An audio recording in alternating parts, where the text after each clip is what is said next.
সবাইকে হাই। আজকে জিম করে বাড়ি আসার পর আমার ম্যাডাম আমাকে সুন্দর একটা সারপ্রাইজ দিল। সারপ্রাইজ! দেখো খুলে। মোবাইল না,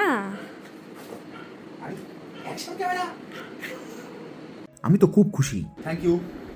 চলো জিনিসটা আনবক্সিং করা যাক। অ্যাকচুয়ালি 2 বছর আগে যখন বৃষ্টি তার চ্যানেলে 500 সাবস্ক্রাইবার পূর্ণ করেছিল, তখন তাকে আমি একটা DJI এর অসমো এসির গিম্বেল সারপ্রাইজ দিয়েছিলাম। সেটা মনে রেখেই হয়তো আজ আমার চ্যানেলে 500 সাবস্ক্রাইবার পূর্ণর জন্য ম্যাডাম এটা সারপ্রাইজ দিল। যাই হোক, আমি খুব খুশি হলাম এটা দেখে। সম্পূর্ণ চয়েসটা কিন্তু ও ফ্লিপকার্টে দেখে এই জিনিসটা চয়েস করেছে। এখন কিন্তু এইটা খুব একটা পাওয়া যায় না, বাট তাও অর্ডার করেছিল, ওপেন বক্স ডেলিভারি করলো। আর এই হচ্ছে আমাদের সুন্দর ছোট্ট মতো কিউট সা ক্যামেরা। যদিও সে কিন্তু বাইক ব্লগ দেখে না, তাও সে দেখেছে যে বাইকের হেলমেটে অনেকে নাকি ক্যামেরা লাগায়, সেজন্য এই ক্যামেরাটা আমাকে গিফট করেছে। যাই হোক, ক্যামেরাটা কিন্তু দুটো পার্টে ছিল। এটা হচ্ছে এক্সট্রা একটা ব্যাটারি প্যাক, যেটা ওর সাথে লাগানো যায়। সেকেন্ড বক্সে ছিল অ্যাক্সেসরিজ, যেমন এটা গলায় ঝরানোর জন্য, আর দেখলাম এটা সম্ভবত মাথায় বাঁধানোর জন্য কিছু একটা। তবে এসব মাথায় পরে ভিডিও করা যাবে না, লোকে পাগল বলবে। সাথে ছিল ম্যাগনেটিক মাউন্ট আর চার্জার কেবল। চলো এটা কোনোদিন হেলমেটে লাগিয়ে তোমাদের দেখাবো। এখনকার পর্যন্ত টাটা, দেখাবো নতুন